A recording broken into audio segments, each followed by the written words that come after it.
something like that will play, black will play knight to b6 going back. What else is there? Black can take on c3. Not a particularly challenging move. After b takes, I think white is quite happy. He has the b file to play on, and after, let's say, a couple of normal looking moves, we can put this on the board. I think white is a little bit better. He's got knight c4 potentially coming up, and don't forget the extra center pawn. Long term, white might even go e4, d4 and put two big pawns in the center. Taking on c3 is quite uncritical. More interesting in comparison is the move bishop to e6. Still very rare, but sometimes played by players who don't know the theory. So what is our reply? Knight f3, knight to c6, and now important, castling. Not d4. d4 looks good, this central strike, but it has a drawback. Black has the tricky move bishop b4, and all of a sudden the white center and the c3 square, it looks a bit shaky. Not a good idea. It's best to castle. Now, after bishop e7, d4 is perfectly fine and leads to a white advantage. It's not a big edge, but it's very nice. For example, after e takes, knight takes, black might play like this. And yeah, here suffers a little bit from space disadvantage. White has more space. The bishop here is very strong. This will come. And white is also better developed. Yeah, it's a very nice position for white. Alternatively, black can also take here and grab on d4, but a position like this will always be a little bit better for white. Two central pawns against none, and yeah, good play on the queen side open files like the b file. Just very good for white. Somewhat better probably in comparison is after castles for black to play knight to b6. He will play something quite similar to the main line, but I think that white has chances to exploit this move order with the move d4. After d4, knight takes d4, knight e5 will just be nice for white. We have yeah, traded the pawns here in the center and opened up the diagonal in the process. White here is just better. E takes d4 is a bit more interesting, but I think after knight b5, white has pretty good play. It can be somewhat sharp, but I think it's nice for white. Yeah, bishop c5 to try to keep the pawn. White answers with queen c2. After bishop c4, there's bishop f4. All of a sudden, it gets quite sharp. But I think it's pretty good for white. Rook c8, b3. And here, black cannot castle. After something like this, he's under enormous pressure, and certainly that's not a very enjoyable task to play this position. A very rare line, but it makes sense to yeah, have seen it once, so that you're not totally surprised should it happen. As I said, like almost all cases, black will go knight to b6. After knight to b6, my recommendation is the traditional move knight to f3, which is played most of the time. However, in recent years, there is a development that is worth mentioning. There's the move e3, a very unconventional looking move, and it leads to a very interesting play. White will go knight e2, castle, probably b3, and at some point he will go f4. And this leads to a very, very complex and completely unusual position. I've looked at this for a bit and I think it's interesting to play. However, my issue with this system is it leads to very unconventional play, and it starts yeah, very early here on move 6. So I can, if I recommend e3, I have no big alternatives later. It will just always be unconventional and wild. And I want to recommend something that is enterprising but has some alternatives to it. If you go e3, you're basically committed to something crazy. Yeah? It's not like totally crazy, but it's somewhat weird for English opening standards. So knight f3 is my recommendation. Knight c6, castles, and bishop e7, all very normal. And this is what I was talking about here. My recommendation is the move rook b1 that can lead to very sharp and sometimes irrational positions, but you're not committed to that. Here, if you don't like this continuation, you can easily go for the traditional a3 castles b4 line that, for example, is recommended by Romanian Grandmaster Marine in his GM opening repertoire books. He gives white chances for a slight advantage. I always had my doubt there, but it's definitely something that you can play and play with some ambition if you don't like my rook b1 idea. Yeah, rook b1, this is what I'm going to recommend here on move 8. What's the idea of the move? I think it's not very subtle to guess the idea. White wants to play b4. b4 without having to play a3 in the first place. Yeah, this is a pretty aggressive idea, and I have to say that in most cases it works very nicely.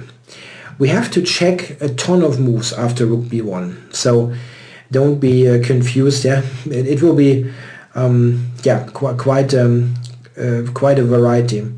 So I think the best move probably, and the move that is my main line, is the move a5 that just very drastically prevents any b4. But we have to look at the alternatives first, because I think those are the moves that probably happen more frequently in tournament practice. Let's start with the most normal looking move, castles. What could be more natural? Yeah, I think in fact castles is already a slightly inaccurate move. After that, white will have an advantage no matter what, at least a little bit of an advantage, with the move b4. In one go, no a3 prep necessary. Yeah, here we have to check a couple of moves. Again, yeah, first of all, what happens if black takes the pawn? This is easy. White is always better. For example, bishop b4, we have the tactic knight e5. Knight takes e5, rook b4, and a great position. A bishop pair and the full center against no center. So absolutely great for white. The move knight b4 is answered with knight e5, and again we've won the e pawn for the b pawn, a nice position for white. I mean, this is not like we're winning in a couple of moves, but it's a very nice opening result. So after castles b4, what is it that black can do? The captures are bad. He can play e4. Looks a bit weird, but he wants to misplace the knight and then take on b4. However, we cannot really say it is misplaced on e4. Let's have a look. Knight takes e4, and now bishop knight b4 or bishop f5 has been tried. Bishop f5 I think is very nice for white after queen c2, as knight b4 is answered by knight f6 with a very good position for white. So yeah, maybe bishop b4. But then white will fianchetto and has a very nice position again. Yeah, very nice piece, is very active, and yeah, it can be very sharp. Rook e8, knight h4 for example, bishop g4, rook e1, bishop e6, and now an interesting tactic, bishop takes g7. Yeah, very nice. King takes, and white with the sequence regains a piece. He has sacrificed the exchange for just one pawn, and it's a fantastic position. The pieces, the knights are super active, the bishop is on a good diagonal, the queen is ready to maybe swing over to the king side. White has more than enough compensation in this. Very typical kind of development in this line. It can often lead to very sharp positions, at least by normal standard of this this type of opening. So e4 doesn't really help. What should black do? Yeah, we can look at the move bishop f5, for example, attacking the rook. But important thing to remember, we don't have to move the rook. We can play b5. This is a very strong move. Now black cannot take this, as the capture will be fantastic for white. Yeah? White establishes a pawn there. Take here next, knight c6 next. It's a disaster. Very important motif to remember. Sometimes we can just push b5, don't have to look at this rook at all. So knight,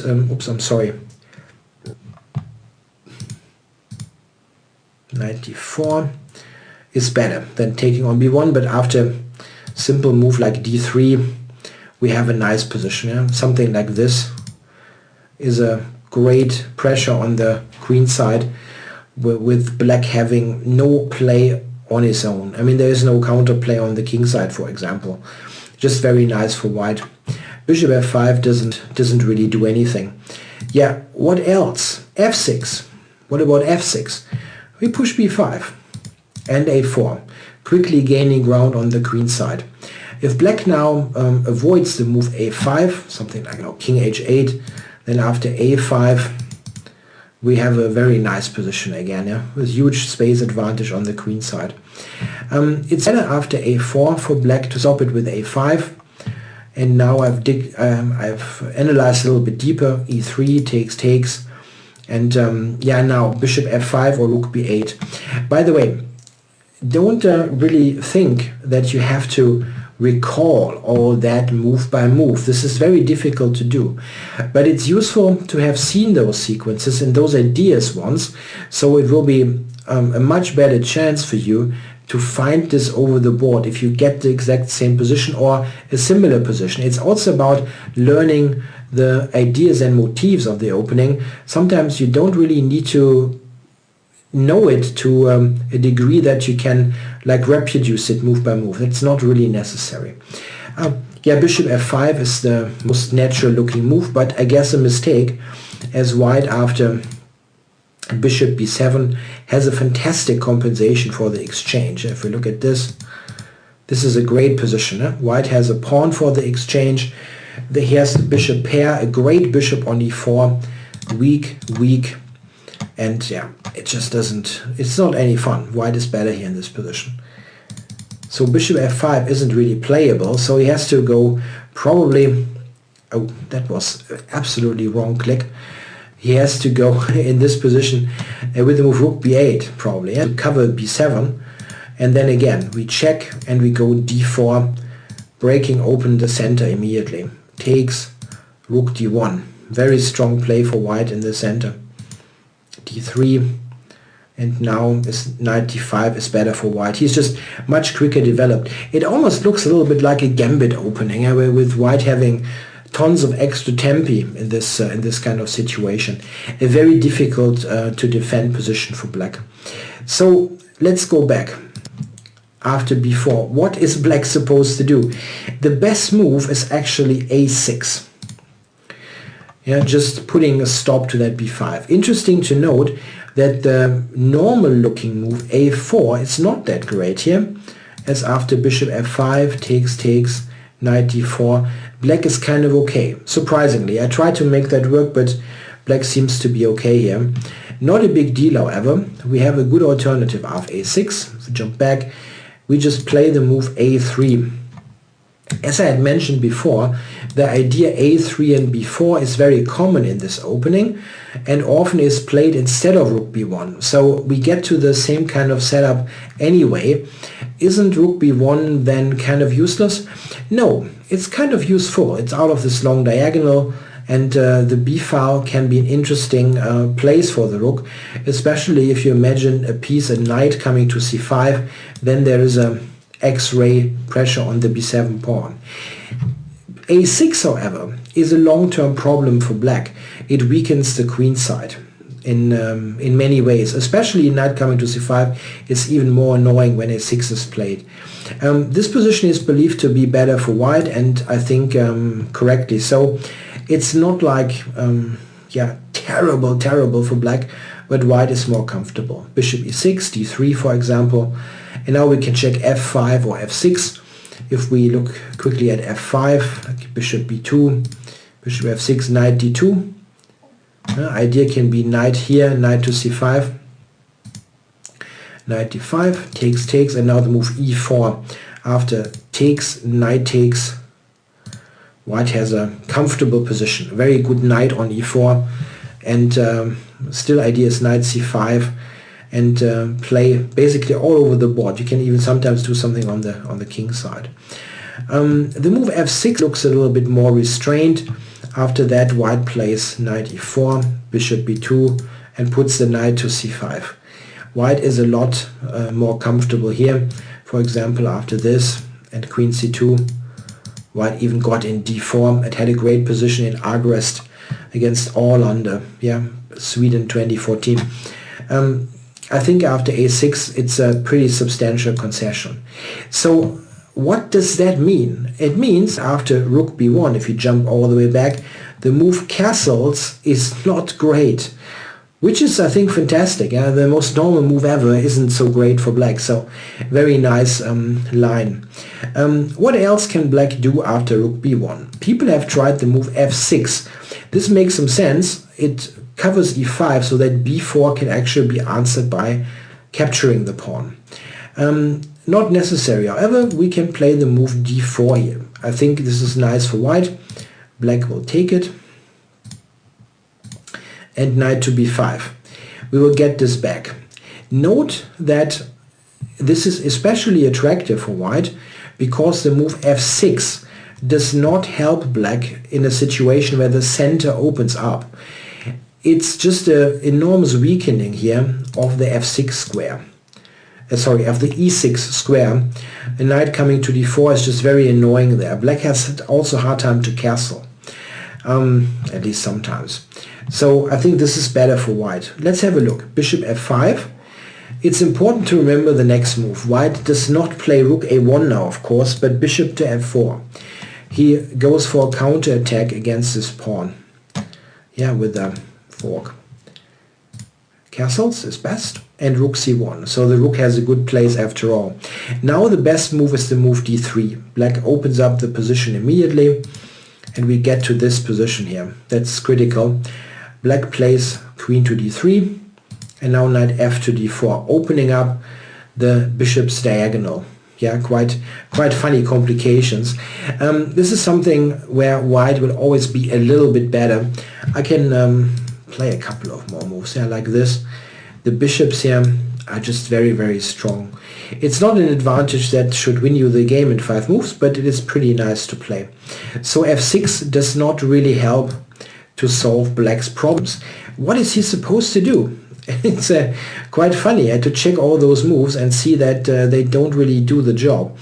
Bishop e6 is something that comes into consideration. Here white can still, if he wants to avoid total craziness, play the move a3 or d3 or something like that, but my recommendation is still b4. Why is that leading to a crazy position? We'll see soon enough.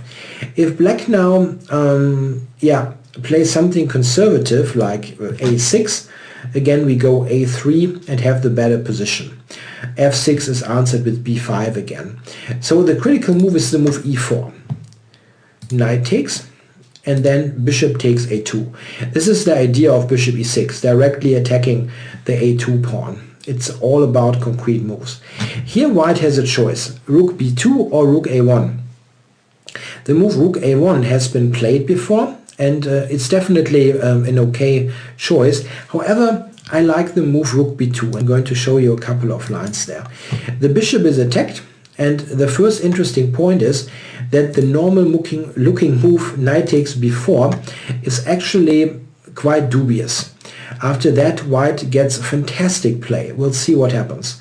Rook takes a2, knight takes a2, bishop b2. So white is an exchange and a pawn down. Why is that so good? Thing is, this is under attack, and the normal move to keep this pawn would be castles, but after castles, queen to a1, this knight hangs and g7 hangs. And if black gives up g7, his king position will be a total ruin. So a very, very tricky position for black. Not a very attractive task to play this. It has been played in a game between Gavain Jones and a player Fodor. Black played knight b4 in that game, and after bishop g7, rook g8, bishop a1, black's position was very tough to play. Jones got a fantastic game here. The queen went into h6, And now he brought the bishop up to h5. And black was already forced to return the exchange, and this is a position that was just a complete mess. A very interesting line. So this happens if we return to that rook b2 position, if black takes with the knight on b4. So probably bishop d5 is the critical move. And now knight c5 is my suggestion. Yeah, the knight is very menacing on c5. The critical move must be knight takes b4. I'm going to show you a couple of lines now, but this is something where further, I think, analysis is needed also by you. Just look a little bit yourself. I analyzed, of course, more lines than I'm now going to show you, but there are limits what you can do in a video. Let's have a look. Rook b4, bishop c5, rook g4. This is what I meant with crazy positions. The rook is on g4 and just attacks black's king position. Yeah, this is also how you can play the English opening sometimes. Really funny. Yeah, so what is black supposed to do? If he castles, white definitely has a good position. Castles, bishop b2, g6, queen c1. Yeah, look at this. Yeah, the king is really under pressure, and white didn't sacrifice much. Just a single unimportant pawn, like the a pawn. Yeah, and it's a great position, I think. So after, rook g4, critical seems to be the move h5, which is super tactical. Let's have a look. h5, rook g7. The rook doesn't have many squares. And now what the computer gives us the best line is bishop f3, takes, bishop d4. The rook is trapped, by the way, but white doesn't really care much. Bishop a3. He will try to catch the black king in the center. The best move seems to be c5, queen c2, bishop takes, bishop c5. And now white's attack is so strong, the only move that doesn't lose straight away is the move f5. Yeah, I know how crazy it sounds and looks, and I can give you all the lines, but then this video is like an hour long. The critical position at the end is this. White has 3 pawns for the rook and a fantastic attack. I'm absolutely sure that black players would hate to play this position. I know I would. Yeah, so I think white has excellent play here. Very, very sharp stuff, but I've given you alternatives if you feel like this is a little bit too much for your taste. Go back all the way to rook b1. Have we looked at all the possible lines? No. Black still has something else. He has g5. Now it's black going crazy a little bit. Yeah, crazy is a bit much, but it is a somewhat over-the-top approach. My recommendation is d3. And now black has a choice, g4 or h5. After g4, I think that after knight d2, bishop e6, white should play b4. Yeah, opening up the queen side. And after something like this, bishop b2, knight takes b4, queen a4, and now knight c4. White has an excellent play on the queen side for just a pawn, and it's not quite clear what black is doing here in this position. He's not going to deliver a quick checkmate, that's clear. I think white's game here is quite good. Let's go back. There also, after d3, is the move h5. After h5, I have an interesting suggestion, or let's say the computer has an interesting suggestion for a novelty. The move queen to d2. It looks a bit strange, but I believe it is strong. The pawn is just hanging on g5. What is black supposed to do? A funny thing is that after g4, white has the move knight to h4. Very weird looking, but it is strong. It offers a pawn. If black takes this pawn, white has a very good game after knight b5. The pawn on c7 hangs, and after the retreat, queen g5 happens. I'm totally sure that this kind of line never would have occurred to anyone like 20 years ago, but the computer finds those ideas, and it is strong. White has pressure against this, and it's very tough for black to play this position. Dark squares are terribly weak. So an interesting option here. Black, of course, doesn't have to take. He can play something like this, but after this, and knight e4, I think white is better. He has a very good knight here on e4, and black does not know where his king is going to go, and white's king is totally safe. Yeah, after queen d2, probably f6 is the move. That's a bit tougher, but then there's h4, and after g4, knight e1, white's king position is safe, and he has, oops, he has excellent play here with b4. Yeah, I think if black castles long, yeah, white has a great attack. Yeah? b4, a4, a5, and so on, and white's king is totally safe. b5, I think, is a somewhat dubious move. It's not like totally bad, but I think very borderline. So back to rook b1. Have we looked at all positions, all moves? Not yet. Not yet. We have looked at the main move, a5.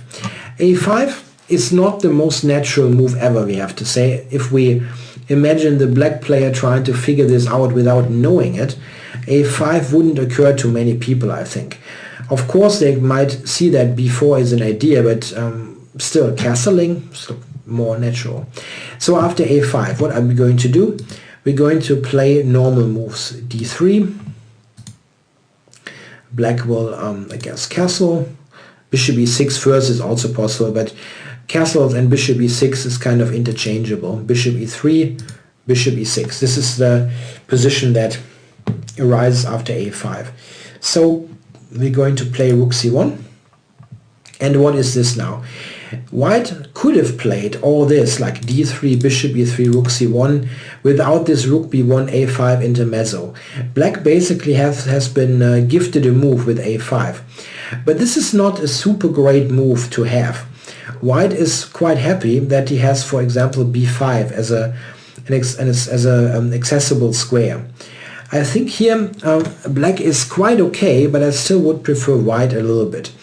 The move that was played here most was knight d5, because black players sometimes feel like bishop takes b6 could be a threat. I don't really believe that this is a big threat, but I understand why black players play knight d5 for sure. What else have they tried? King h8 was played in a recent game between Wang Hao and Evgeny Tomaszewski, I think, yeah? Yeah, Wang Hao. Wang tried a3 in this position, and I think that was kind of okay. Knight a4, knight a4, and then bishop c5 would have led to interesting play. I don't like it so much to take on b6 as Wang did. He took this here on b6 and then went for those squares. Those squares are nice, but black has very decent central control and attacking chances on the king side. I'm not a huge fan. I think the other line is better. And there's an alternative I would even prefer. If we go back to king h8, white also has the move d4, which directly opens the center. I think that this is quite comfortable for white. If we look at this, it's very normal.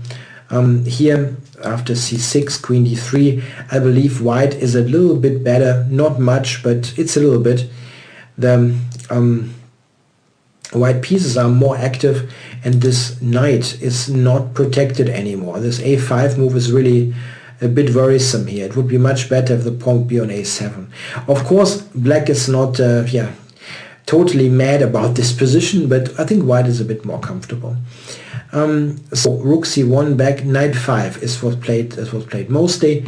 White will take this and then play queen a4. Yeah, white is a little bit more comfortable here. It's not much, but I think it's something that white players here can work with. f6 is probably a good move now. Making the center a little bit more secure. After rook b8, knight b5, there was a game between Hou Yifan, the women world champion. She is the world champion at the moment, right? Yeah. Someone, I think it probably was a female player, Efroimski, I cannot pronounce that, I'm sorry about that. This was Bilbao 2014, probably European Club Cup, when I was also present at the time. Rook e8, knight e5 is a funny tactic to remember. Hou Yifan just won a big center pawn here with this with this funny tactic. Okay, better is f6. My main recommendation here, or main line.